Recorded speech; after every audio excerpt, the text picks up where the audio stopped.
또 울고 있네. 지우야, 괜찮니? 네, 네, 괜찮아요. 아이의 눈물에는 반드시 이유가 있습니다. 65세 택시 기사 최영준. 매일 새벽 같은 시간, 같은 장소에서 조용히 눈물을 흘리는 11살 소녀가 궁금했습니다. 몰래 뒤따라간 쪽방촌에서 목격한 것은 상상을 뛰어넘는 충격적인 현실이었습니다. 병든 어머니를 혼자 돌보는 아이. 그리고 이 모든 비극 뒤에 숨겨진 거대한 음모까지. 오늘 이야기 시작하기 전에 무료 구독 버튼과 좋아요 버튼 눌러주세요. 지금 어디서 시청 중이신지 댓글로 남겨주셔도 좋습니다. 새벽 4시 30분. 알람이 울리기도 전에 영준의 눈이 떠졌습니다. 65세가 되어서도 몸은 정확했어요. 40년 넘게 핸들을 잡아온 손이 저절로 움직였습니다. 세수를 하고 아내가 싸준 김밥을 가방에 넣었습니다. 오늘도 조심해요. 아내의 목소리가 작았습니다. 그래요. 짧은 대답을 남기고 현관문을 나섰습니다. 뒤돌아보니 아내가 한숨을 쉬고 있었어요. 언제까지 저렇게 일해야 할까? 하지만 둘 다 알고 있었습니다. 이게 현실이라는 걸. 영주는 서울 강서구를 중심으로 택시를 몰았습니다. 첫 손님은 보통 새벽 5시쯤 탔어요. 공항 가는 사람들, 야간 근무 끝난 사람들, 새벽 시장 가는 아주머니들. 대부분 단골이었습니다. 그런데 2주 전부터 눈에 띄는 아이가 있었어요. 매일 새벽 5시 40분. 늘 같은 장소에서 손을 드는 여자아이였습니다. 11살쯤 되어 보였어요. 교복을 입고 있었지만 시간이 너무 이른 게 이상했습니다. 어디 가니? 목동 쪽이요. 아이는 항상 뒷자리에 앉았습니다. 고개를 숙인 채로. 백미러로 보니 작은 주먹으로 눈가를 닦고 있었어요. 울고 있었습니다. 소리 내지 않고 어깨도 떨지 않으면서 그냥 눈물만 뚝뚝 떨어뜨리고 있었습니다. 처음엔 그저 예민한 아이려니 했습니다. 요즘 아이들은 다 그렇다고 생각했어요. 하지만 며칠 지나니 이상했습니다. 매일 같은 시간, 같은 장소, 같은 눈물이었으니까요. 학교 가는 거니? 네. 짧은 대답뿐이었습니다. 영주는 평생을 사람들을 태우고 다니며 살았습니다. 수많은 승객들의 얼굴을 봤어요. 그들의 표정 하나하나가 어떤 의미인지 알 수 있었습니다. 기쁠 때의 얼굴, 슬플 때의 얼굴, 화날 때의 얼굴, 그리고 절망할 때의 얼굴까지. 저 아이의 표정은 단순한 우울함이 아니었습니다. 뭔가 깊은 고통이 있어 보였어요. 이름이 뭐니? 지우예요. 지우야, 괜찮니? 아이는 고개만 더 숙였습니다. 네. 괜찮아요. 괜찮을 리 없었습니다. 그 작은 목소리에서 거짓말이 느껴졌어요. 며칠 더 관찰했습니다. 아이에게는 이상한 점들이 많았어요. 첫 번째, 지우는 항상 큰 가방을 들고 다녔습니다. 학생 가방이 아니었어요. 어른들이 쓰는 청가방이었고 뭔가 무거워 보였습니다. 가끔 약 냄새 같은 게 났어요. 두 번째, 목동에서 내린 뒤 아이는 학교로 가지 않았습니다. 영준이 몰래 뒤따라가 본 적이 있었어요. 지우는 학교 반대편으로 걸어갔습니다. 낡은 쪽방촌 쪽으로요. 세 번째, 아이의 손이 이상했습니다. 11살 아이 손이 아니었어요. 거칠고 까칠했습니다. 손톱 밑에는 검은 때가 끼어 있었고요. 저 아이 좀 이상한 것 같은데. 동료 기사 김철수에게 넌지시 말해봤습니다. 요즘 애들 다 그래요. 신경 쓸 거 없어요. 하지만 영주는 그렇게 생각하지 않았습니다. 어느 날 오전 지우가 전화를 받았습니다. 백미러로 보니 아이의 얼굴이 하얗게 질렸어요. 네. 알겠어요. 제가 갈게요. 전화를 끊고 나서 지우가 작은 목소리로 중얼거렸습니다. 엄마 또 쓰러지셨나 봐. 영준의 가슴이 철렁했습니다. 엄마, 쓰러졌다고? 지우야, 괜찮니? 네. 괜찮아요. 또 그 대답이었습니다. 하지만 아이의 어깨는 떨리고 있었어요.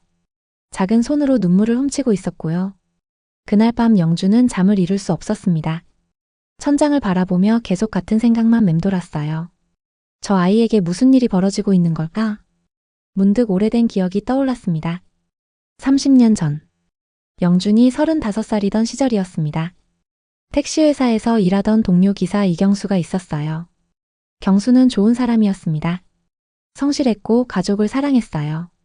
그런데 회사가 부당한 처우를 시작했습니다. 월급을 깎고 근무 시간을 늘렸어요. 경수는 노조를 만들자고 제안했습니다. 영준아, 같이 하자. 우리 권리를 찾아야 해. 하지만 영준은 고개를 저었습니다. 미안해. 나는 가족 생각해야 해. 그렇게 외면했습니다.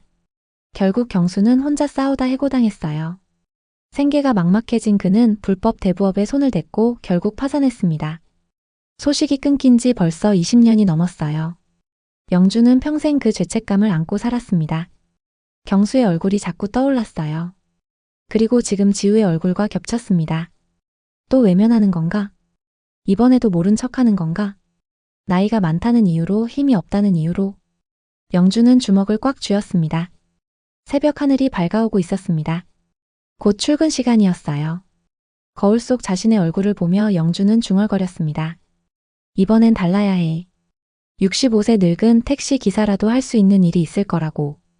30년 전의 후회를 반복할 순 없다고. 다짐하면서 영준은 택시에 올라탔습니다. 오늘도 지우는 같은 장소에서 손을 들 것입니다.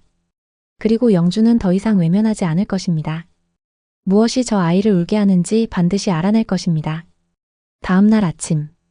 영준은 평소보다 30분 일찍 나왔습니다.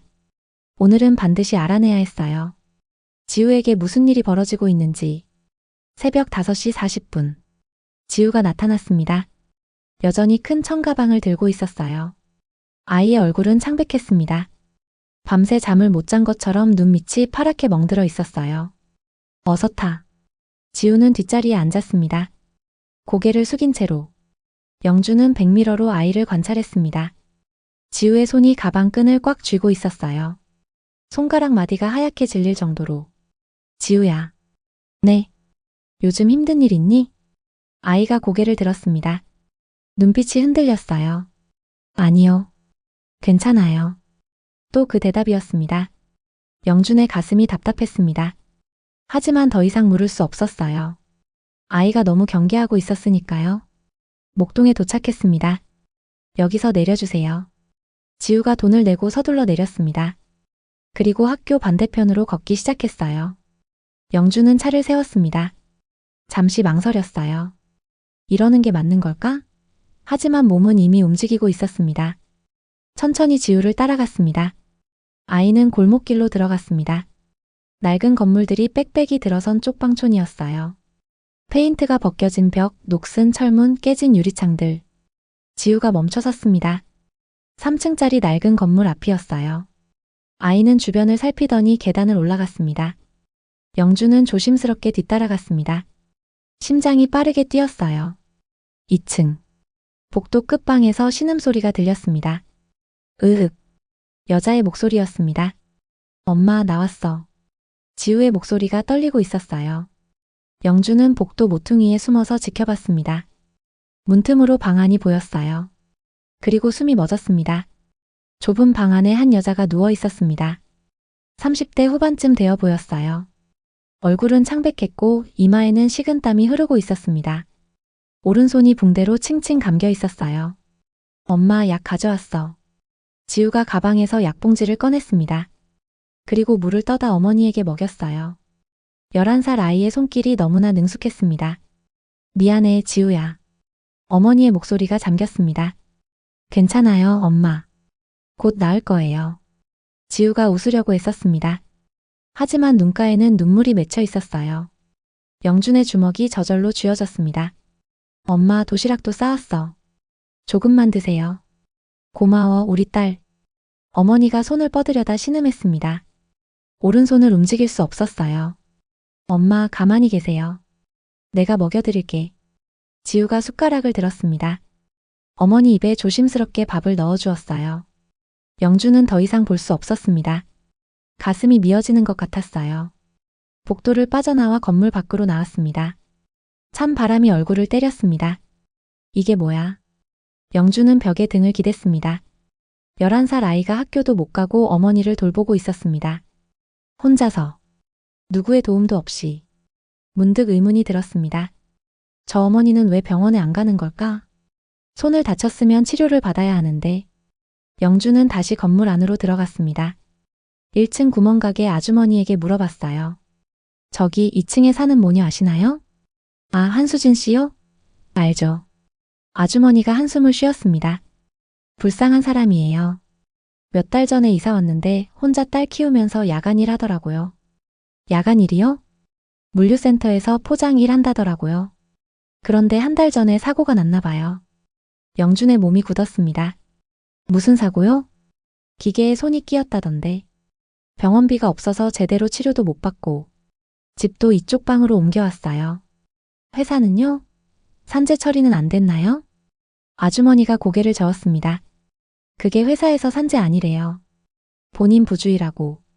한수진 씨가 근무 시간 외에 개인적으로 기계 만지다가 다쳤다나 뭐라나. 영준의 온몸에 열이 올랐습니다.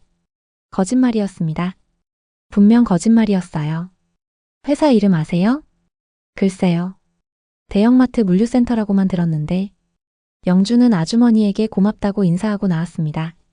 택시로 돌아와 핸들을 꽉 붙잡았습니다. 또 이런 일이야. 30년 전 경수가 당한 일과 똑같았습니다. 회사는 책임을 회피하고 노동자는 내버려지고 그리고 가족은 고통받고 영준은 블랙박스를 확인했습니다. 지난 2주간 지우를 태웠던 영상이 저장되어 있었어요. 화면을 되돌려봤습니다. 일주일 전 지우가 혼잣말하는 장면이 나왔습니다. 엄마 왜 아파야 해? 회사가 잘못한 건데. 그리고 며칠 전 지우가 전화 받는 장면도 있었어요. 네. 알겠습니다. 병원비 조금만 기다려주세요. 전화를 끊고 난 뒤 지우가 작게 울먹였습니다. 엄마 미안해. 내가 돈을 못 벌어서.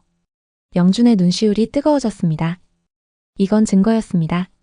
하지만 이것만으론 부족했어요. 더 확실한 증거가 필요했습니다. 영준은 스마트폰을 꺼냈습니다. 인터넷을 검색했어요. 목동 물류센터, 대형마트 물류센터 사고, 여러 기사가 나왔습니다. 그리고 한 기사에서 눈에 띄는 내용을 발견했어요. 마트 물류센터 3년 연속 무죄의 사업장 인증. 영준의 눈이 가늘어졌습니다. 무죄해? 한수진의 사고는요? 이건 조작이었습니다. 분명한 조작이었어요. 영준은 물류센터 주소를 확인했습니다. 목동 근처였어요. 오후 2시. 영준은 물류센터 앞에 택시를 세웠습니다. 커다란 건물이었어요. 트럭들이 쉴 새 없이 드나들고 있었습니다. 정문 옆 경비실에서 경비원이 졸고 있었어요. 영준은 차에서 내려 주변을 둘러봤습니다.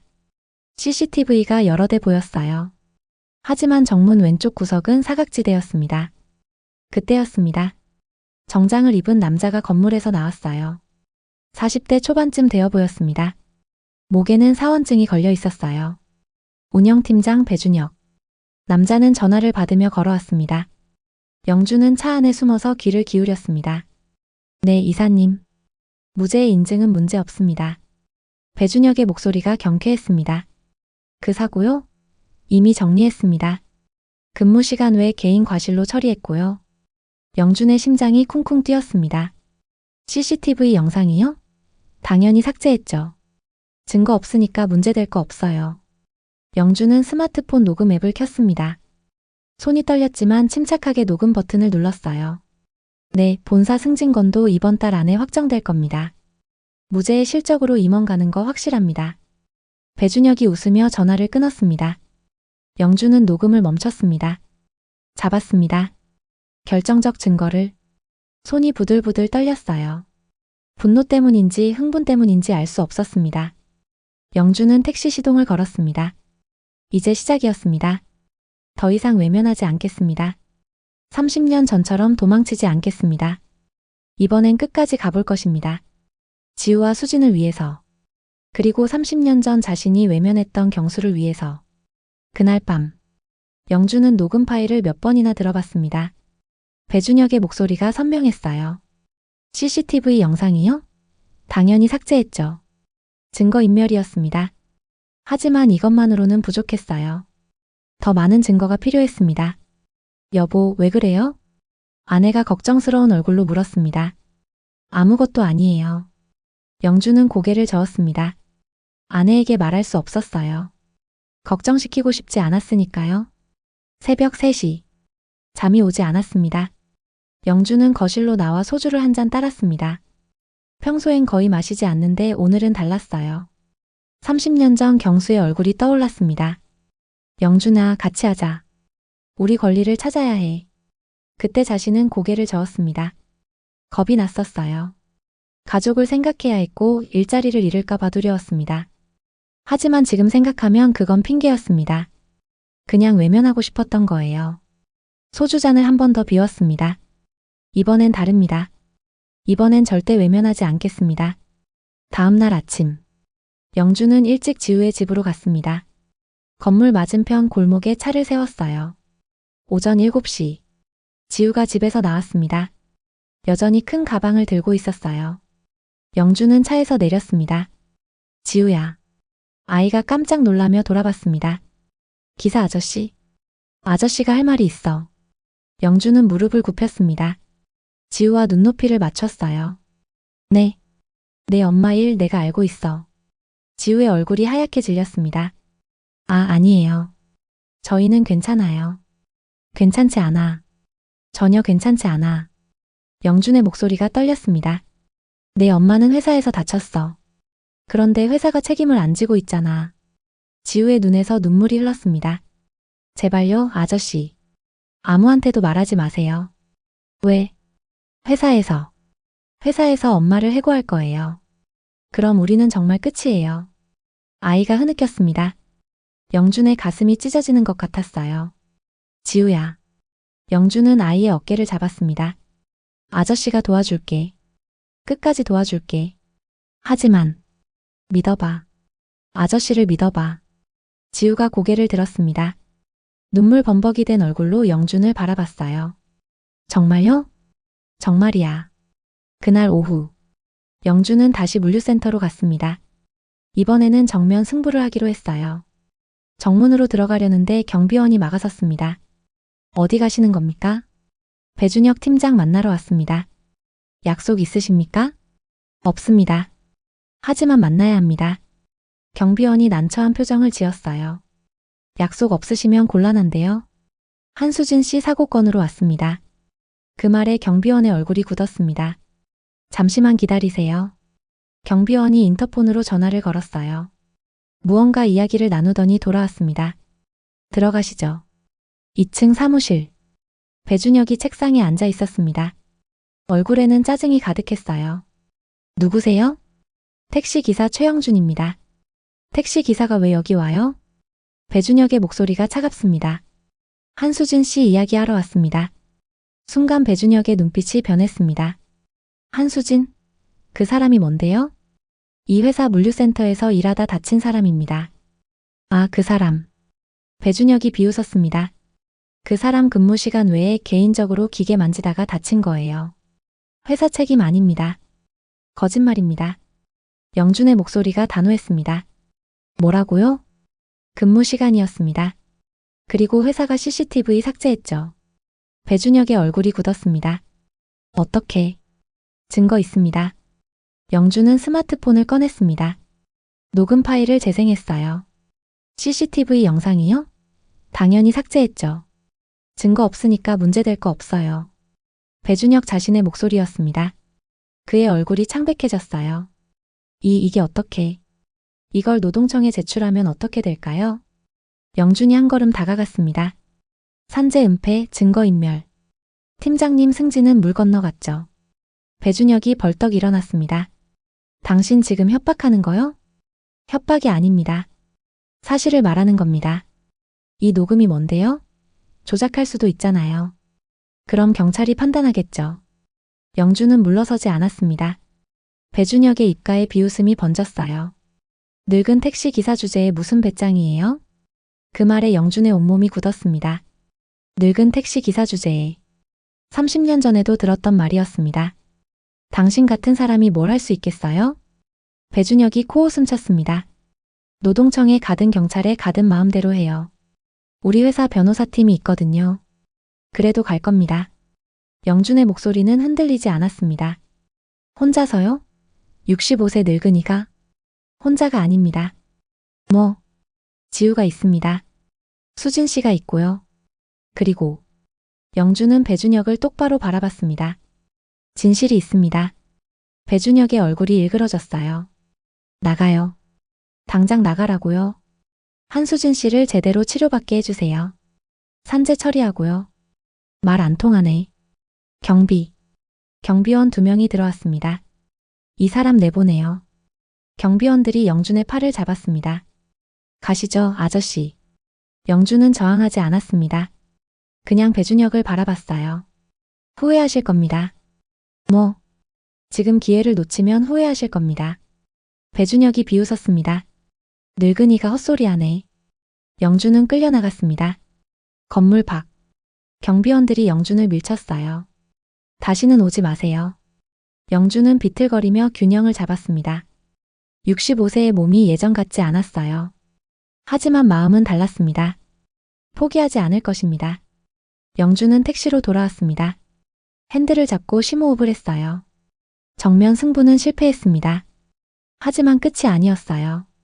다른 방법을 찾아야 했습니다. 혼자서는 안 됩니다. 도움이 필요했어요. 영준은 스마트폰을 꺼냈습니다. 인터넷을 검색했어요. 노동인권센터, 산재 피해자 지원, 여러 단체가 나왔습니다. 영준은 그중 한 곳에 전화를 걸었습니다. 여보세요, 노동인권센터입니다. 제보하고 싶은 게 있는데요. 네, 말씀하세요. 영준은 천천히 이야기를 시작했습니다. 지우의 이야기를, 수진의 이야기를, 그리고 물류센터의 진실을. 알겠습니다. 내일 만나서 자세히 이야기 나눠요.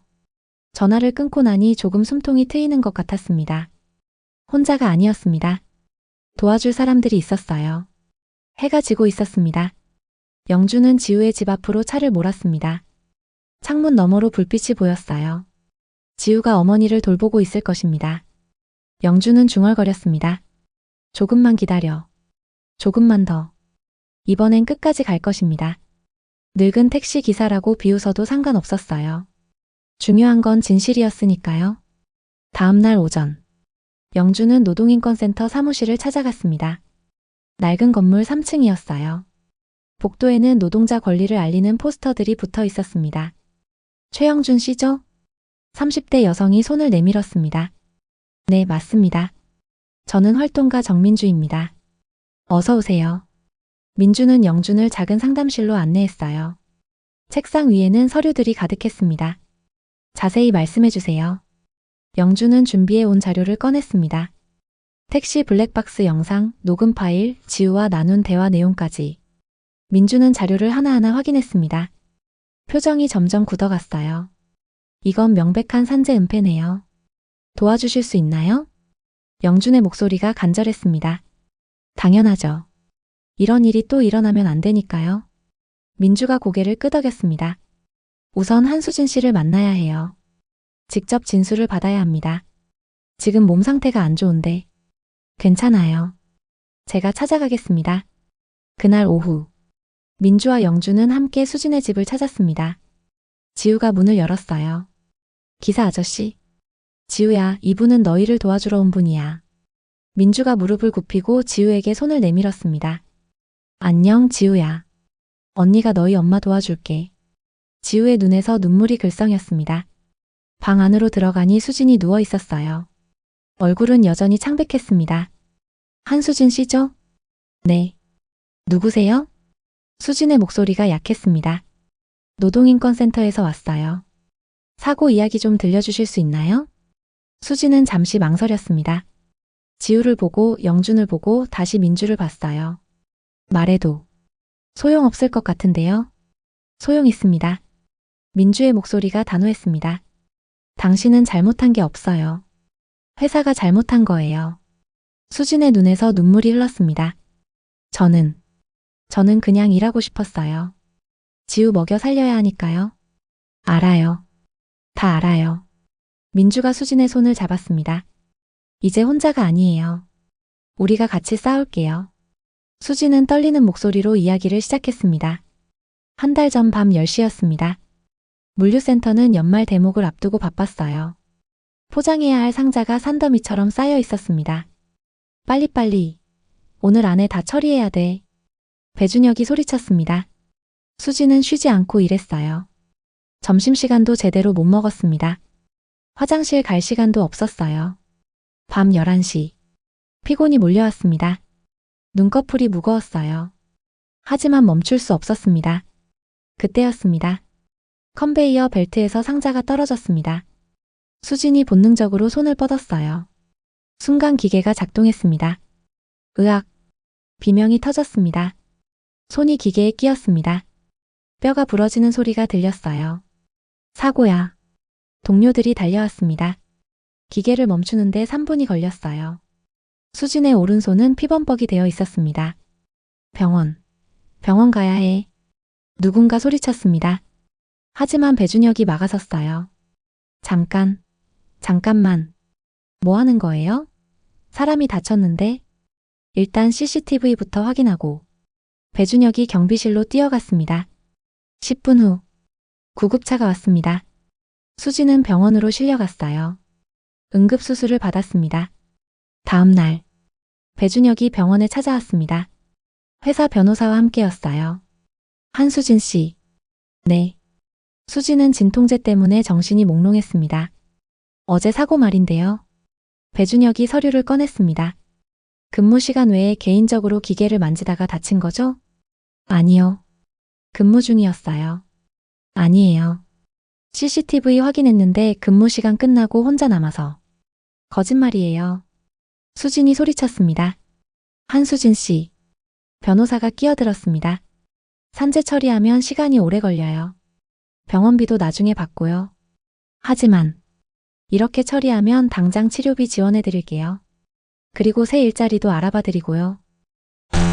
물론 산재 주장하셔도 돼요. 하지만 증거가 없으면. 변호사가 의미심장하게 웃었습니다. 수지는 혼란스러웠어요. 지우 얼굴이 떠올랐습니다. 병원비는 어떻게 내지? 집세는? 생각해보세요. 내일까지만 기다리겠습니다. 배준혁이 명함을 놓고 나갔습니다. 수지는 그날 밤 지우에게 전화했어요. 지우야, 엄마가 다쳤어. 엄마. 지우의 목소리가 떨렸습니다. 괜찮아. 괜찮을 거야. 하지만 괜찮지 않았습니다. 다음날 회사에 전화했습니다. 산재로 처리해주세요. 한수진 씨 확실해요? 네. 제가 근무 중에 다쳤어요. 그러세요? 그럼 어쩔 수 없네요. 배준혁의 목소리가 차갑게 식었습니다. 치료비 지원은 없어요. 그리고 일자리도요. 전화가 끊겼습니다. 그날부터였습니다. 병원비 독촉이 시작됐어요. 집주인도 나가라고 했습니다.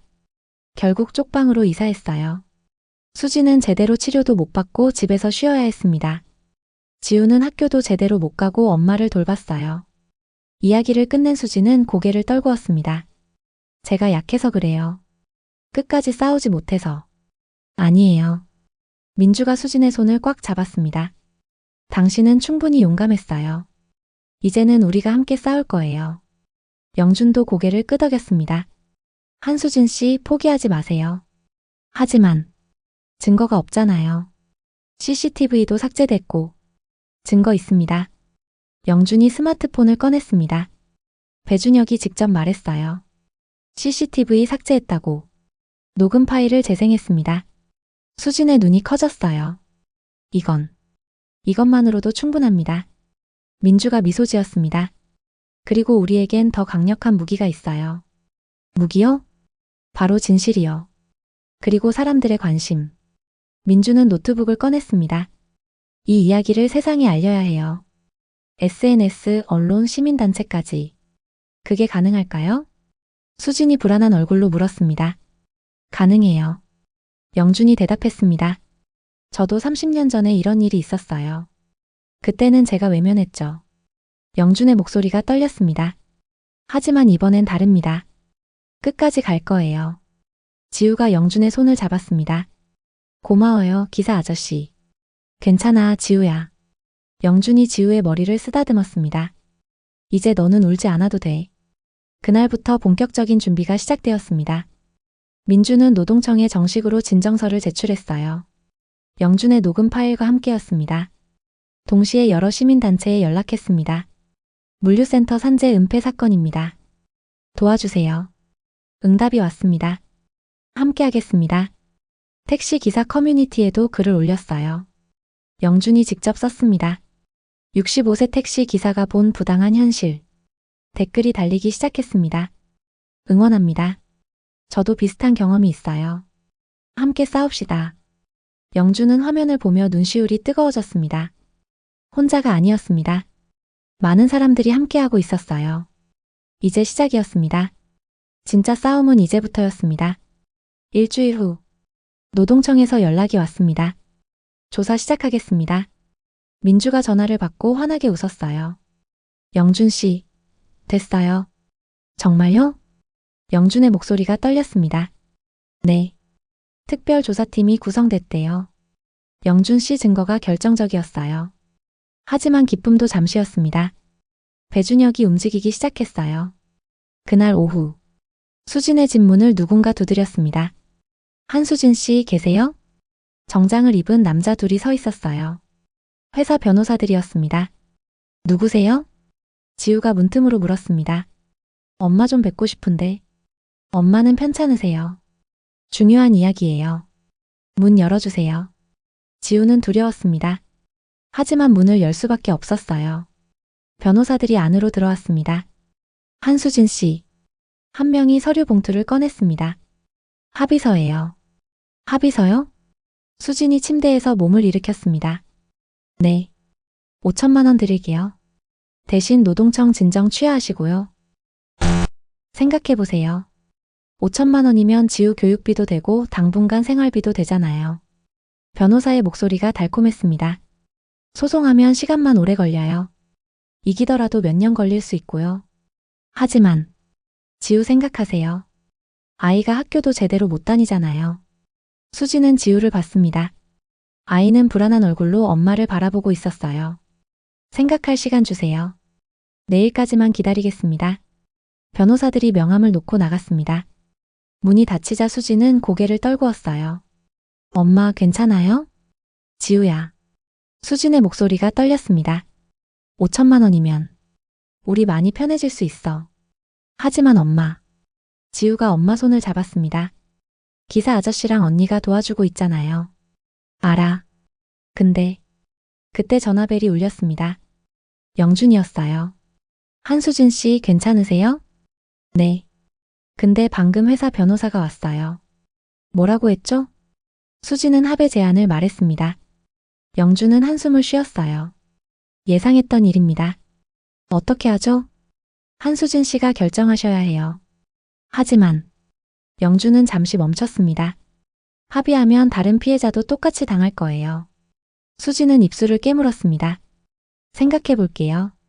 그날 밤, 영준은 민주와 만났습니다. 카페에서였어요. 수진 씨가 흔들리고 있어요. 영준이 걱정스럽게 말했습니다. 당연하죠. 하나의 엄마인데. 민주가 고개를 끄덕였습니다. 우리가 더 빨리 움직여야 해요. 어떻게요? 여론을 만들어야 해요. 사람들이 관심을 가지게. 민주는 노트북을 열었습니다. 영준 씨 SNS 하세요? 아니요. 잘 모르는데. 괜찮아요. 제가 도와드릴게요. 민주는 유튜브와 인스타그램을 켰습니다. 이 이야기를 올릴 거예요. 영상으로요. 영상이요? 네. 지우 이야기, 수진 씨 이야기, 영준 씨 이야기까지. 제 이야기요? 영준이 놀랐습니다. 65세 택시 기사가 11살 아이를 위해 싸우는 이야기. 사람들이 감동할 거예요. 하지만 영준 씨. 민주가 영준을 똑바로 봤습니다. 지금 필요한 건 용기예요. 영준 씨의 용기. 영준은 망설였습니다. 자신을 드러내는 게 두려웠어요. 65세 늙은 택시 기사가 무슨 대단한 일을 한다고. 하지만 지우 얼굴이 떠올랐습니다. 매일 아침 눈물을 흘리던 그 작은 얼굴. 알겠습니다. 하죠. 다음 날, 민주는 영준을 인터뷰했습니다. 택시 안에서였어요. 왜 이 일을 시작하셨어요? 30년 전에 외면했던 일이 있어서요. 영준의 목소리가 떨렸습니다. 동료가 부당하게 해고당했는데 저는 도와주지 못했어요. 평생 후회하며 살았죠. 그래서 이번엔 다르게 하시겠다고? 네. 지우가 울지 않았으면 좋겠어요. 그 아이는 잘못한 게 없으니까요. 인터뷰 영상은 10분짜리였습니다. 민주는 편집해서 유튜브에 올렸어요. 제목은 이랬습니다. 65세 택시 기사가 본 대한민국의 민낯 마이너스 11살 아이가 엄마를 돌봐야 하는 이유. 영상을 올리고 1시간. 조회수가 1000명을 넘었습니다. 2시간 후에는 10,000명. 댓글이 달리기 시작했어요. 눈물이 나네요. 이게 나라냐. 저 회사 불매운동 해야 합니다. 기사님 응원합니다. 하루가 지나자 조회수는 50만을 넘었습니다. 영상은 SNS에서 폭발적으로 퍼져나갔어요. 유명 인플루언서들이 공유하기 시작했습니다. 이 영상 꼭 보세요. 분노합니다. 함께 싸웁시다. 언론도 움직였습니다. 지역 방송국 기자가 연락했어요. 인터뷰 가능하신가요? 민주가 전화를 받았습니다. 물론입니다. 언제든지요.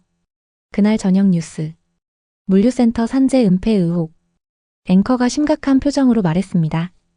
한 택시 기사의 제보로 물류센터의 산재 은폐 정황이 드러났습니다. 화면에 영준의 얼굴이 나왔어요. 아이가 매일 울고 있었습니다. 그냥 지나칠 수 없었어요. 그리고 지우와 수진의 모습도 나왔습니다. 얼굴은 모자이크 처리되어 있었어요. 11살 딸이 학교도 못 가고 엄마를 간호하고 있습니다. 방송이 나가자 반응은 폭발적이었습니다. 물류센터 회사 홈페이지에 항의 글이 쏟아졌어요. 사과하세요. 책임지세요. 산재 인정하세요. 회사 주식도 떨어지기 시작했습니다. 배준혁은 당황했어요. 사무실에서 전화벨이 쉴 새 없이 울렸습니다. 팀장님, 본사에서 급히 오래요. 언론 대응 어떻게 할 거냐고 화내시는데요. 주주들도 난리예요. 배준혁의 얼굴이 창백해졌습니다. 이렇게 될 줄 몰랐어요. 그냥 조용히 묻어버릴 수 있을 줄 알았습니다. 하지만 이제는 달랐어요. 전국이 지켜보고 있었습니다. 그날 밤, 영준은 수진에게 전화했습니다. 한수진 씨 뉴스 보셨어요? 네. 믿기지 않아요. 수진의 목소리에 떨림이 있었습니다. 이렇게 많은 분들이 응원해 주시다니. 이제 혼자가 아니에요. 네. 알겠어요. 수진은 결심했습니다. 합의 안 할게요. 끝까지 싸울게요. 잘 생각하셨어요. 영준이 미소 지었습니다. 지우도 전화기를 받았어요. 기사 아저씨 고마워요. 천만에 지우야. 오늘 학교 친구들이 응원해줬어요. 뉴스 봤대요. 지우의 목소리가 밝았습니다. 이제 숨기지 않아도 돼요. 부끄러운 일이 아니래요. 영준의 눈시울이 뜨거워졌습니다. 그래, 부끄러운 일이 아니야. 네가 잘못한 게 하나도 없어. 전화를 끊고 나니 마음이 편안해졌습니다. 드디어 흐름이 바뀌고 있었어요. 영준은 창밖을 바라봤습니다. 서울의 야경이 반짝이고 있었어요. 이 도시 어딘가에 지우 같은 아이들이 또 있을 것입니다. 수진 같은 사람들도요. 하지만 이제는 달랐습니다. 사람들이 관심을 갖기 시작했어요. 함께 싸우겠다고 나서고 있었습니다. 영준은 중얼거렸습니다. 이제 거의 다 왔어. 하지만 마지막 싸움이 남아 있었습니다. 가장 힘든 싸움이요.